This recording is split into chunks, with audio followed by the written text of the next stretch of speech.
there's things that I hear on a day-to-day basis from people that just flat out aren't true. They're said as if they're a hard fact, but they're just not true. And a lot of these come from just casual, buyers and sellers and clients where they just kind of caught this idea, this common myth. But some of these actually come from real estate agents and real estate attorneys too, who haven't really bothered to look behind some of these innocuous myths.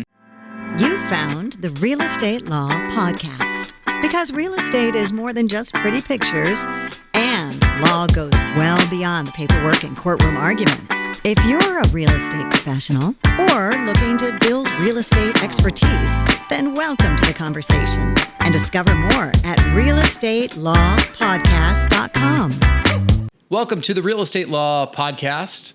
My name is Jason Muth, and I'm one of your hosts, and we are here with attorney, real estate broker, Rory Gill. Good to be here, Jason. From Next Home Titletown Real Estate and Urban Village Legal in Boston. That is right. Yep. So we're trying a couple new things out today. First, let me just say that the topic that we have is pretty cool. It is all about real estate myths, M-Y-T-H-F. So like mythology, things that maybe are true and maybe aren't. But Rory's going to dispel some of these things that we all think are known to be true, and he'll confirm a couple of them that actually are.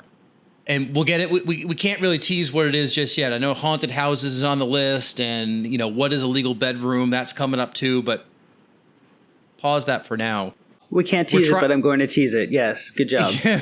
We're trying something new. We're actually recording with new software called Riverside.fm. We've been doing a couple episodes on Zoom, but some things that are happening around here with the Real Estate Law Podcast, we're trying to make our systems a little bit more efficient because we are getting close to welcoming guests onto the podcast. As some of you know who are listening, who know us, the way that we record is we tend to record a couple of these in batches. And we have a great producer named John who takes care of cleaning up the audio and the video and gets final episodes ready. We usually post once a week, but we do work a couple weeks ahead. A lot of podcasters do that.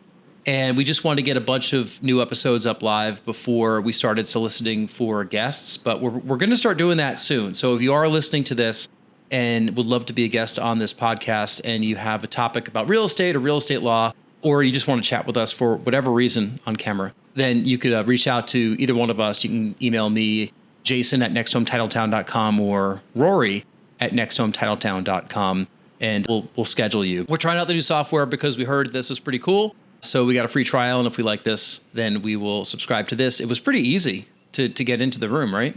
You got an invite and everything. Absolutely, and the viewers get to see me in crystal clear HD, which is what everybody was asking about. Right, I know. I was thinking about that. Like, do I really want to be in a clearer picture? But, some people are listening to the audio. We also have this posted to YouTube, which is also new.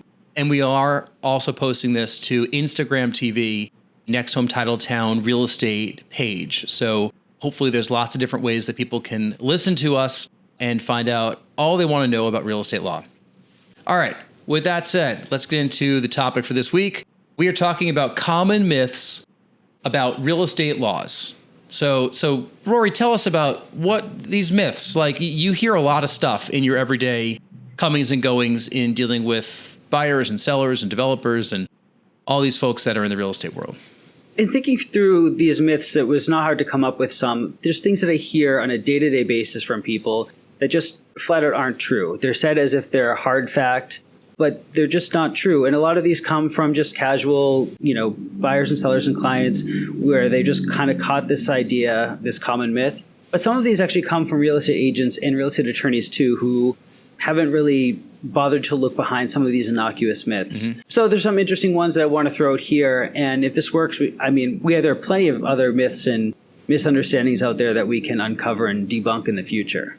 Right. So on the long list of myths that you put together, we picked 5 for the purpose of this episode. But, we can certainly do future episodes about more real estate myths because the list is pretty endless, especially when you're watching HGTV and DIY Network and all the home improvement shows that everyone loves to watch on the weekends or just to kill time. There's probably some stuff that happens that you're seeing on TV that isn't really how it goes down. Absolutely. So the first one on your list, we got to jump right into one of the best ones is about haunted houses. Okay, so tell us about what the deal is. A real estate agent has to disclose that a house is haunted or that this was a crime scene. Is that true?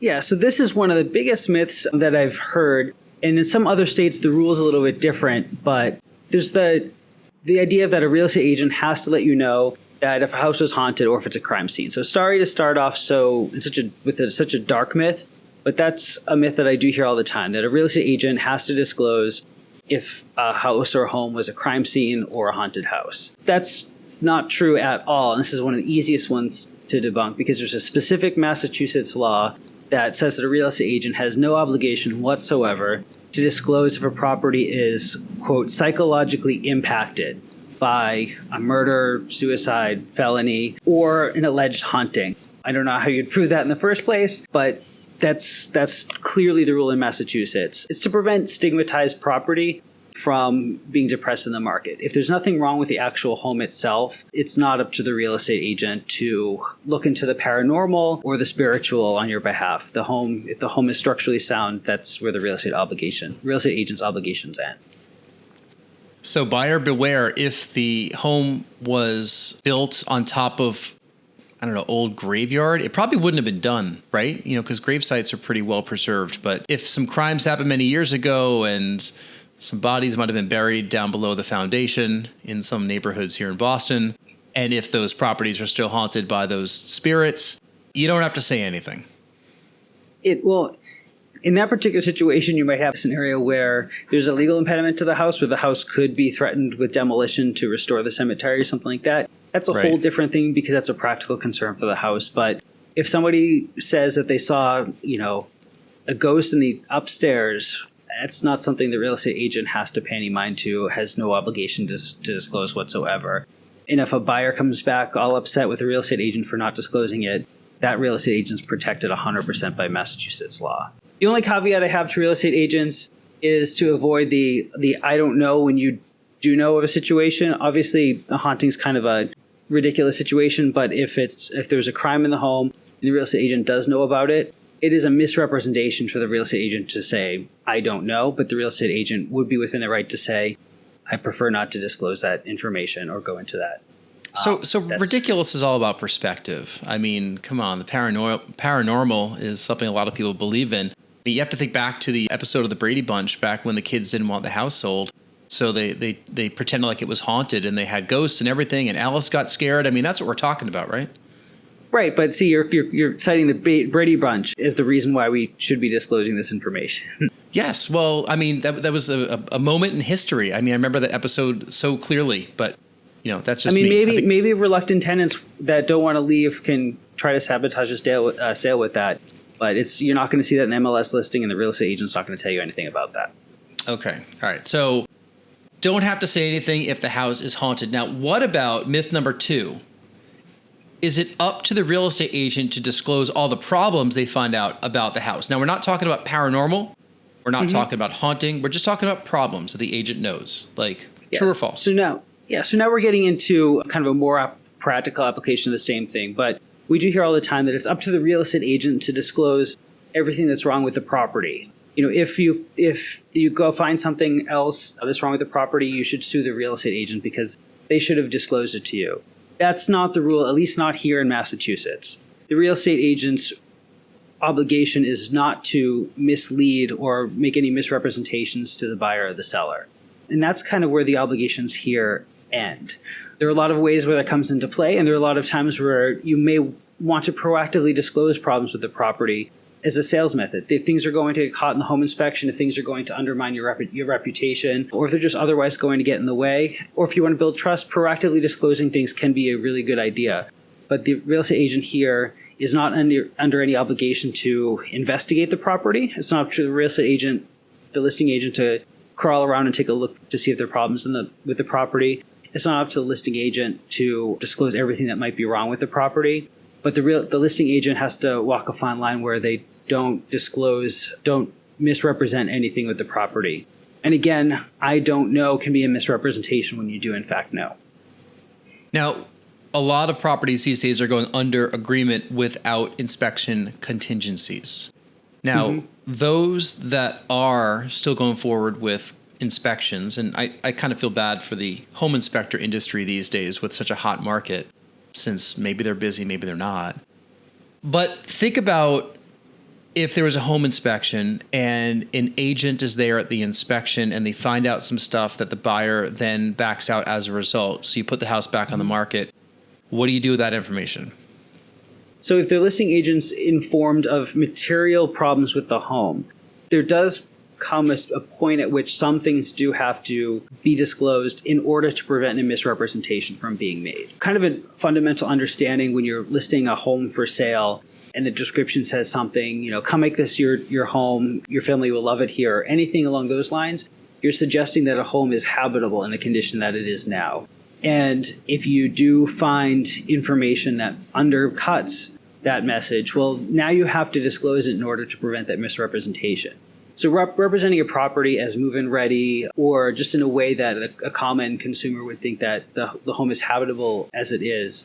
So you want to disclose things that undercut that. So take a look at what you're saying. If a property is described as, as is, that protects an agent somewhat. But that's a signal that this is a home that might be better suited to a developer or renovation.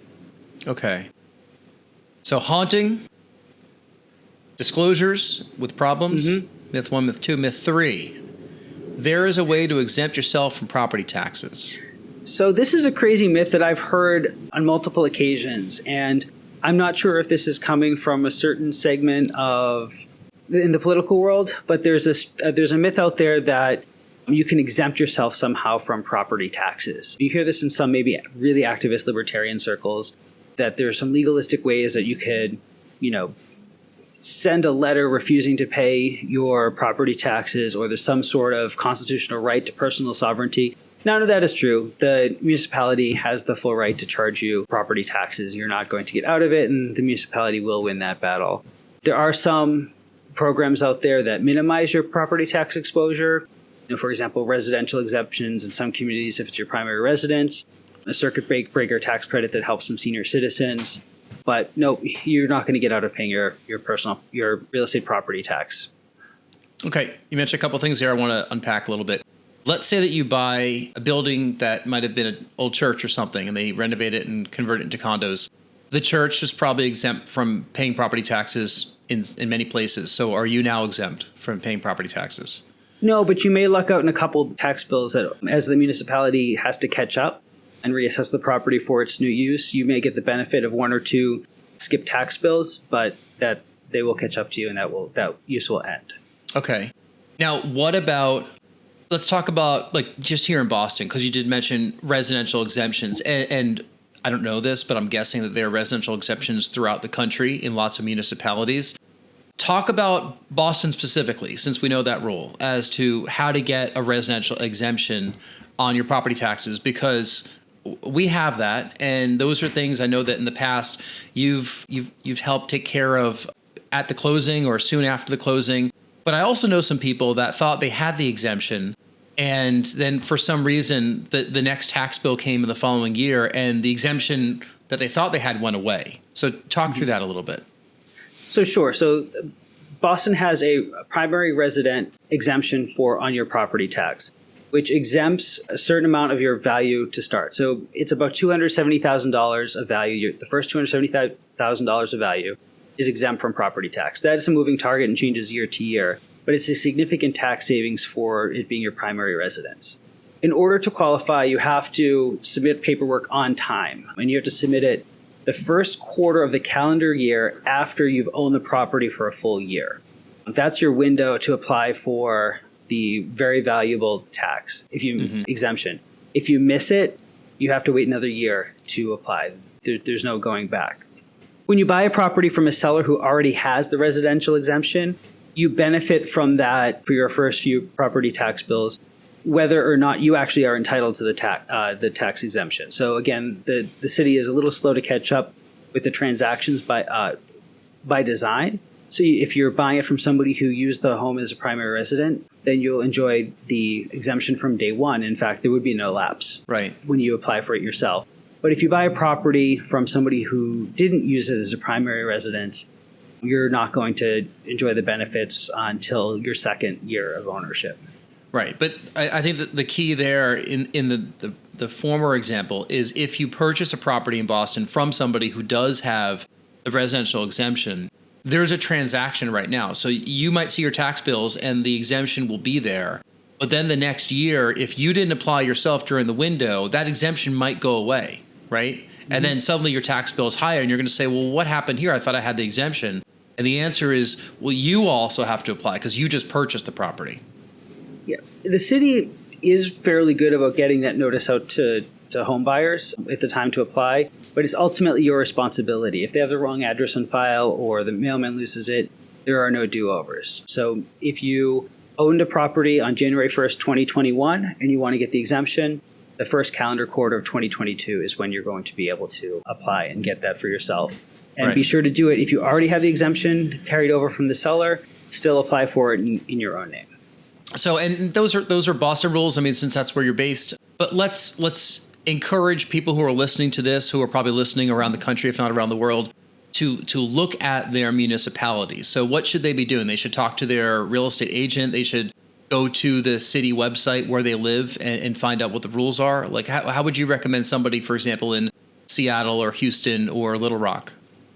Talk to your real estate agent if they're an expert in the community, but ultimately it is your responsibility. Go onto the website of your municipality or other government entity. I know other states pay property taxes to the county or school district or other entities. In Massachusetts, we just pay it to our town or city. But you do want to make sure that if you're eligible for this exemption, that you are keeping up with the government tells you to do. Right. Okay. And it can get really confusing too if you're having your taxes, if you're having them escrowed, then sometimes the first couple of years of escrow, I've been in situations where like you're having a lot withheld and you get this big check randomly sent to you saying we withheld too much. And the next year there's a shortage and now they're throwing more money onto your bill. And, this certainly doesn't help if, the tax bill isn't necessarily right. And don't rely on your lender if they're keeping escrow to do this work for you. They are paying the tax bill for you, but it's not their responsibility to look out for you. That's on you to do. My first lender, wow, I had a fight with them over escrow because for some reason they weren't paying the taxes correctly. And, I certainly was not nice to them on the telephone when I told them that I was no longer going to be paying escrow. And they reminded me that it was a condition of my mortgage. So I promptly refinanced and I've never worked with them again. But that's me. Okay, so we're talking myths and common myths in real estate laws. So we're up to myth number 4. And myth number 4 today is that new construction homes must come with a warranty. Is that true or false? It's mostly false. So this is something I hear a lot, the assumption that new construction homes have to come with a warranty. That isn't true. That probably comes from the idea that most builders in our area, by custom, actually do offer a warranty for 1 year. That's kind of the market standard and the market expectation, but that is not the law. In fact, that warranty is something that is negotiated between the seller developer and the buyer as part of the offer to purchase or the purchase and sale agreement. There's a standard form warranty that a lot of developer sellers will use. It's a pretty good tool for somebody, and we do see it a lot, but there's not that obligation that they provide that 1 year. So that means don't fall back and think this is a law that's going to protect you. Look at the paperwork early in the process. When you put the offer in, often there'll be a sample warranty or can be negotiated with the purchase and sale agreement. But take a look at it because it's not automatic. And I say it's mostly false, in part because there are some protections for new construction for the first 3 years that you own it. Again, this is state specific, but the concept may apply elsewhere. But in Massachusetts, there's the implied warranty of habitability, which means that a developer has to give you a habitable home. But that's a really tight standard. In order to benefit from that protection in law, the home would have to be uninhabitable because of a safety code violation, because of structural unsoundness, or just really clear unsafe conditions. This is not a matter of the cabinets falling apart or something like that. This law protects just the bare basics of the home. So buyer beware, make sure this is part of the contract that you're signing with the developer. But the actual 1 year warranty, if indeed it is offered, that would cover things like the cabinet fell off, right? That's not an inhabitable issue, but that's the builder warranting his or her work, right? Yep. And that's why you want to take a look at the warranty and see what exactly is covered, because the warranty, even the best warranty, is not going to say everything no matter what is covered for the first year. There are going to be restrictions and limitations and itemizations of what exactly is covered. So take a look at it, know what you're signing up for. Do builders work with insurance companies? Like they'll offer the warranty because they can get the work insured, or how does that all work? Do you know? Largely, this is a liability held by the builder. They may have some insurance to buffet them, but good reputable builders will actually, after a sale, hold some money in their account for a full year and kind of anticipate that some things will be done. In fact, the warranty in some ways is a service. It's not always because a builder did something bad. Houses settle, issues come up more so in the first year than any other year. So so even the best developer is going to probably come back and have to touch things up in the first year. But to protect their reputation, they'll make sure that this is accounted for. Right. And I've bought new construction twice now here in Boston, and in both situations, there have been a couple things that we've had to go back to the builder and say, hey, this isn't working, or this broke, or this is cracking, or whatever. And for the most part, they fix it because they also want to have a good reputation within the community, because unless this is their only project and then they skip town, odds are they're doing something else nearby, and they want to have a good name because it's a very, very small community. And word gets around really quickly if somebody's screwing others. Yep. But on the other hand, there are some developers who will close up shop, dissolve their corporate entity, or declare bankruptcy. And at that point, it's really difficult to get any recovery from that. Right. Okay, so we're up to myth number 5. This is our 5th and final myth today. And myth number 5 has to do with bedrooms. And I've heard this a lot, that a bedroom has to have a closet to be considered a bedroom. Very simple. Is that true? Not at all. This one drives me crazy, not only because of how pervasive it is, but because I hear it from other real estate agents all the time. It is not true. A bedroom does not need a closet to meet the legal definition of a bedroom. Not totally sure where it comes from. A marketable bedroom, it's nice to have a closet, but that's not a requirement. There are some requirements that go into what makes a legal bedroom. We don't need to discuss every single one of them, but the key thing is there's a minimum size to a bedroom. The ceiling has to be a certain height. There have to be 2 means of egress. That's a fairly large condition. One way through the home and one way to the outside. Usually a window meets that requirement if the window is large enough for a human to escape from. A bedroom has to be able to have heat in it. You can't just have an unheated bedroom, at least not here in Massachusetts. It has to have electrical outlets so that there can be light. In a bedroom, the layout it can't be a room that's a thoroughfare to other rooms. It has to be private. It can't be a connecting room.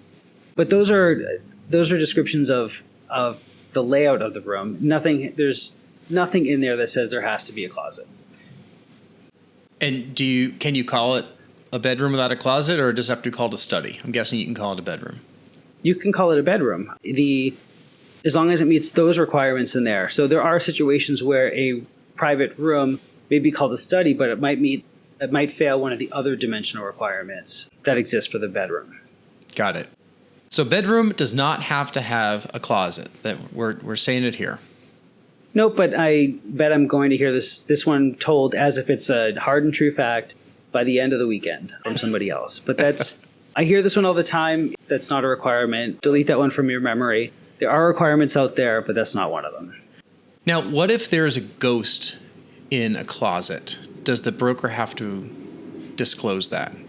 I'm just kidding. Because that ties back to number 1, too. Yeah. If there's a ghost in the closet, then it's definitely a bedroom. That's the takeaway. Good to know. Okay, great. Well, thank you for putting together a couple of the common myths. We'll make sure that we do episodes like this in the future because there's so many truths and untruths floating around out there. Couple quick housekeeping things. So if you're listening to this on iTunes or elsewhere, we love it if you could subscribe to the podcast just so you're updated whenever we post a new episode, which should be weekly. If you're watching this on YouTube, we love it if you'd like this. Feel free to comment also. We read all the comments. We will comment back if it warrants a comment, if you're asking a question or whatnot. Where can listeners find us, Rory? Where can they find you specifically? I'm pretty easy to find at Next Home Titletown, nexthomeTitletown.com, or Urban Village Legal, urbanvillagelegal.com. And once again, if you're listening and you have something to say, you'd like to be a guest on this podcast, we would love to have you. So feel free to reach out to either one of us. Jason at nexthometitletown.com will come my way. Rory at Next Home Titletown will come over to Rory. We'll get you all set up. We'll get you booked, and we'll get talking to you on a future episode. So thank you, Rory. We really appreciate it. That's all I got. You got anything else? Nope, that's it. Well, every time I hear something that's not true, I'm going to write it down and save it for the next Mythbuster episode. Excellent. Thank you so much for listening. This has been the Real Estate Law Podcast, and we'll see you next time. Bye. Bye. This has been the Real Estate Law Podcast. Because real estate is more than just pretty pictures, and law goes well beyond the paperwork and courtroom arguments. We're powered by Next Home Titletown, Greater Boston's progressive real estate brokerage. More at nexthometitletown.com. And Urban Village Legal, Massachusetts Real Estate Counsel, serving savvy property owners, lenders, and investors. More at urbanvillagelegal.com. Today's conversation was not legal advice, but we hope you found it entertaining and informative. Discover more at realestatelawpodcast.com. Thank you for listening.